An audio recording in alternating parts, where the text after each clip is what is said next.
Dan pemirsa langsung saja untuk membahas terkait dengan kasus Panji Pragiwaksono terkait dengan pertunjukannya yang bertajuk Mensrea. Kita akan langsung saja berbincang bersama dengan Bang Heri Firmansyah, pakar hukum pidana dari UNTAR. Selamat petang, Bang Heri.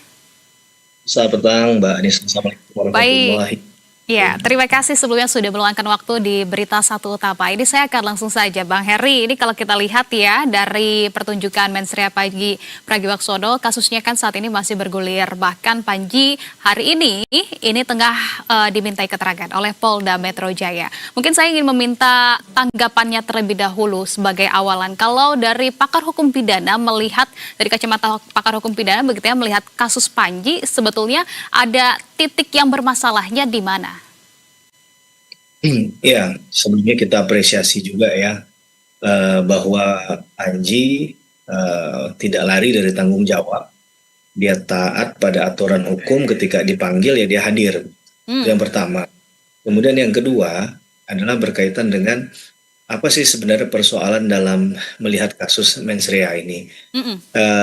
Intinya pasal-pasal yang kemudian diajukan dalam laporan ini kan masih bisa diperdebatkan ya. Perlu analisis mendalam, perlu ahli yang benar-benar memahami persoalan ini agar melihatnya dari cover both side ya, dari dua sisi. Terutama dari segi Panji yang menyampaikan sketsa komedi tunggalnya tadi. Dan kemungkinan ada yang tersinggung dengan materinya yang memang berkaitan dengan politik dan agama, yang itu tentu kita tahu bersama, Mbak Anissa, ada hal yang sangat sensitif gitu ya. Tapi kalau kita melihat dari perspektif yang lain, bahwa apa yang disampaikan Panji ini kan sebenarnya tidak semuanya sesuatu yang baru gitu ya. Karena ada juga pandangan-pandangan serupa ketika kita misalnya lagi duduk-duduk begitu dengan warga, dengan teman, hal yang seperti yang Panji sampaikan itu kan juga diperbincangkan. Bahkan mungkin di ruang kelas dan lain sebagainya sebagai sebuah isu. Nah, kemudian apakah materi itu kemudian memenuhi unsur delik? Tentunya ini harus diuji terlebih dahulu kan. Semua orang punya hak untuk menyampaikan laporan hukum, Mbak Anissa. Tapi kemudian apakah itu semua terpenuhi unsur deliknya, itu hal yang lain gitu. Karena kalau bicara tentang pasal tindak pidana terhadap agama dan kepercayaan, penghinaan terhadap golongan penduduk, ini kan ada pasal-pasal yang kita seharusnya melihat ekses akibatnya itu apa, dampaknya apa. Ya, tidak hanya sekedar dia seakan-akan memenuhi rumusan delik. Dan kalau kita melihat ada banyak pilihan kata, saya nggak menyoal masalah menurut keyakinan saya, karena itu juga tidak 100% akan melepaskan orang dari tanggung jawab hukum ya. Tapi misal kata-kata seakan-akan gitu ya digunakan Ji, kalau saya nggak salah ya, dalam sketsa komedi tunggalnya tersebut yang bertajuk Mensrea. Kemudian juga pernyataan dia yang sebenarnya kalau kita analisa lebih dalam, saya bukan ahli, tapi saya mencoba melihat dari perspektif yang lain ya. Baik. Bahwa dia mengatakan bukan berarti dia melarang seseorang untuk melakukan ibadah begitu ya, atau bermusuhan dengan peribadatan. Dia masih meyakini bahwa ibadah itu adalah hal yang mendekatkan diri kepada Tuhan dan semuanya baik. Masalahnya dalam kehidupan sehari-hari, ada orang yang membedakan antara melakukan ritual agamanya dengan kehidupannya sehari-hari tadi, seakan-akan itu ya.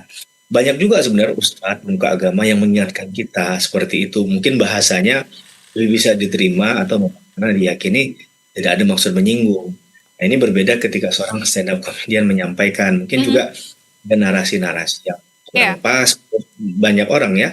Sehingga memang tepat Panji bertabayun, dia harus datang ke pemuka agama yang itu adalah mereka yang punya kebijakan luar biasa, pemahaman ilmu agama yang tinggi untuk bisa memberikan pandangan kepada Mas Panji untuk menghadapi proses hukum ini terlebih dahulu, tapi juga memberikan koreksi mungkin ya. Mungkin yang ini boleh, yang ini tidak, karena ini berbahaya, ini sensitif.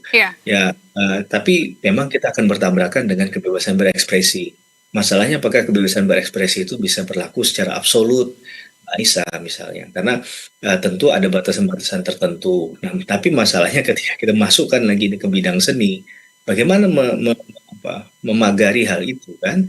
Maka karena ini mungkin case pertama yang soal di dunia hukum kita, uh, rasa-rasanya ini jangan sampai jadi presiden nanti, yang jadi hal buruk karena berkaitan dengan kebebasan berekspresi dan lain sebagainya. Sepanjang ini kita lihat masih ada pasal yang masih bisa diperdebatkan secara unsur, karena jangan sampai jelma menjadi pasal karet gitu ya. Karena pasal karet ini kan ketika diterjemahkan dalam suatu putusan pun, hakim pun pasti akan berbeda-beda secara pandangan begitu. Itu yang kita khawatirkan. Bahkan antara pemuka agama yang memiliki satu keyakinan tertentu yang sama, itu bisa berbeda pendapat mungkin, Mbak Anissa. Jadi persoalan yang menurut saya perlu sangat hati-hati, perlu mendalam, perlu melihat dari akibat dari tindakan ataupun sketsa tunggal yang dilakukan oleh Panji tadi, begitu, Mbak Anissa. Oke, saya ingin penegasannya, artinya kan karena ada laporan yang dibuat juga begitu ya dengan pasal yang kemudian ada dugaan penistaan agama yang dilakukan oleh Panji begitu dalam pertunjukannya. Artinya memang ini masih sangat berpotensi ataupun berpeluang untuk diperdebatkan, masih ada ruang bahwa pasal tersebut ataupun unsur-unsurnya ini belum memenuhi dari pasal-pasal yang memang dilaporkan oleh pihak pelapor ini. Karena begini, Mbak Anissa, ini kan bisa perspektifnya berbeda. Tadi saya katakan antara satu perbuatan tadi, kita nggak bicara fakta material nggak bisa diubah. Tapi perbuatan yang terjadi itu tanggapannya, aksi reaksinya bisa berbeda kan. Kemudian bagaimana menilai aksi reaksi yang berbeda itu, gitu kan? Atau mungkin nggak, misalnya kalau ditarik lagi lebih jauh, ada nggak tindakan yang lebih ekstrim yang sebenarnya diketahui ada yang mungkin lebih parah dari tindakan Mas Panji tapi nggak diproses juga misalnya, kan jadi satu ketimpangan hukum, jadi satu hal yang nggak baik. Saya sepakat bahwa harus ada koreksi dari apa-apa yang dilakukan oleh seseorang, karena ini kan ketika materi disampaikan oleh Mas Panji, orang bisa melihat dari berbagai perspektif, kan mengulik sisi lain beliau, misalnya dengan salah satu politisi, kemudian ini adalah basisnya mendapatkan keuntungan ekonomi, jadi nggak murni sebagai suatu keresahan. Padahal kalau bicara stand up comedian, dasar mereka menyampaikan itu kan semua adalah keresahan yang mereka miliki. Nah, seakan-akan ini nggak jinin nih, saya menangkapnya begitu, sehingga akhirnya ada faksi-faksi juga yang melihat itu, kemudian ada juga bercampur dengan yang benar-benar yakin bahwa ini adalah memang sudah out of track, melanggar ketentuan undang-undang dan pantas untuk diberikan ketentuan perbuatan pidana. Kalau kita lihat di undang-undang. Baik, Bang Hari, kita tahan dulu karena ternyata Panji saat ini tengah melakukan konversi begitu ya atas hasil pemeriksaannya pada hari ini di Polda Metro Jaya. Berikut ini.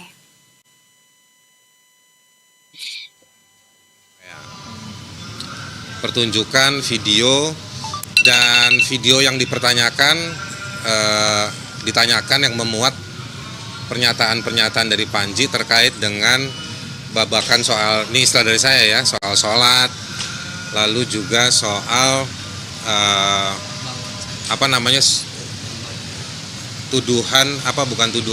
terkait dengan dua ormas yang menerima konsesi tambang dan juga di Jawa Barat yang di sana.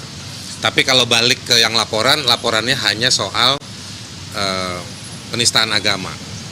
Nah, tadi ada 4 pasal yang disampaikan oleh polisi, pasal 300, pasal 301, pasal 242, dan juga pasal 243. Pasal 300 itu soal simpelnya gitu ya, penodaan agama. Kalau yang 301 itu soal penyebar luasan publikasinya. 242 itu soal penistaan terhadap kelompok tertentu. 243 itu soal penyebaran dari poin yang 242. Jadi polisi menyampaikan 4 pasal itu yang dicoba diklarifikasi ke Panji. Itu pasal-pasal dari KUHP yang baru. Kira-kira begitu. Materi yang diduga penistaan agama itu yang bagian mana Bang, kalau boleh diperinci? Terkait soal apa materinya? Kami juga kurang paham, tapi kalau lihat dari pertanyaannya yang disampaikan itu soal terkait dengan memilih pemimpin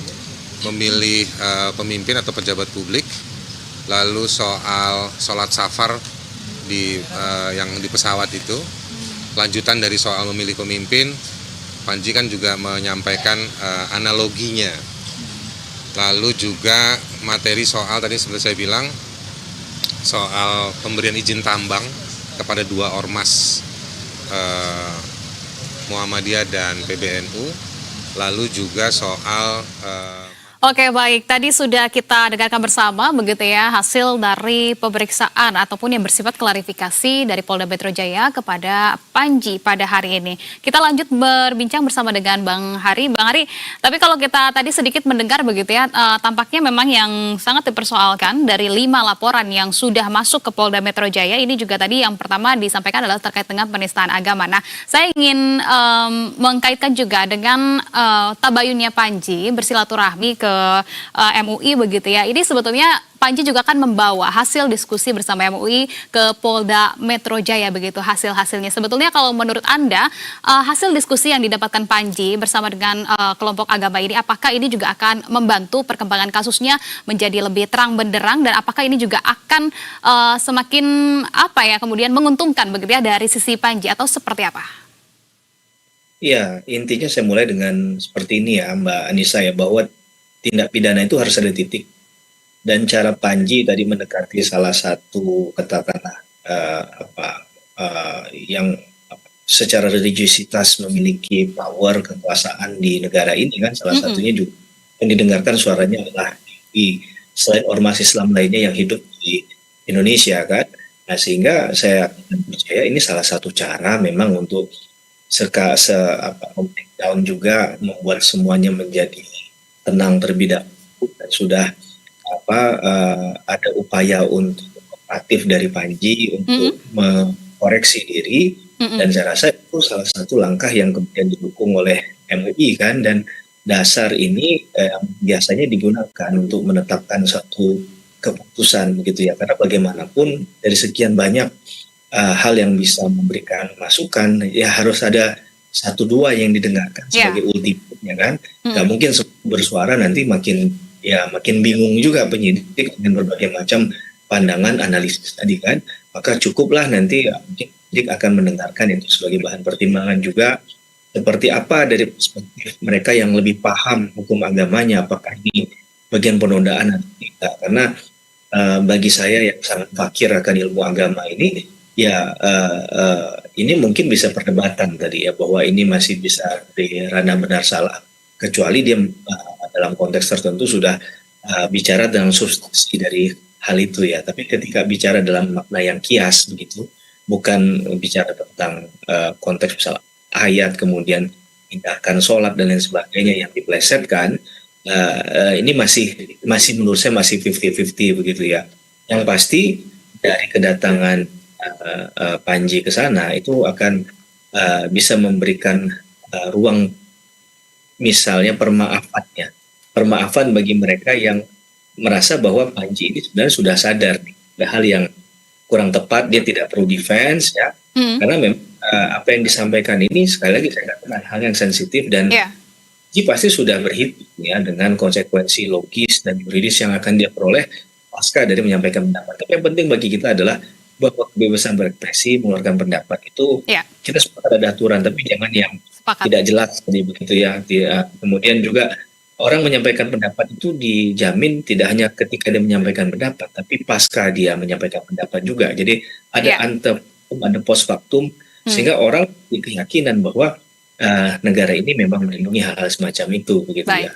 Baik, tentu ini menjadi sesuatu hal yang perlu kita cermati juga ya. Ada sesuatu hal yang bertabrakan begitu antara kebebasan berekspresi yang memang tidak sepenuhnya absolut seperti yang tadi Anda sampaikan begitu. Namun jangan sampai kemudian karena kasus ini juga menjadi presiden buruk bagi hal-hal selanjutnya untuk kebebasan berekspresi ini.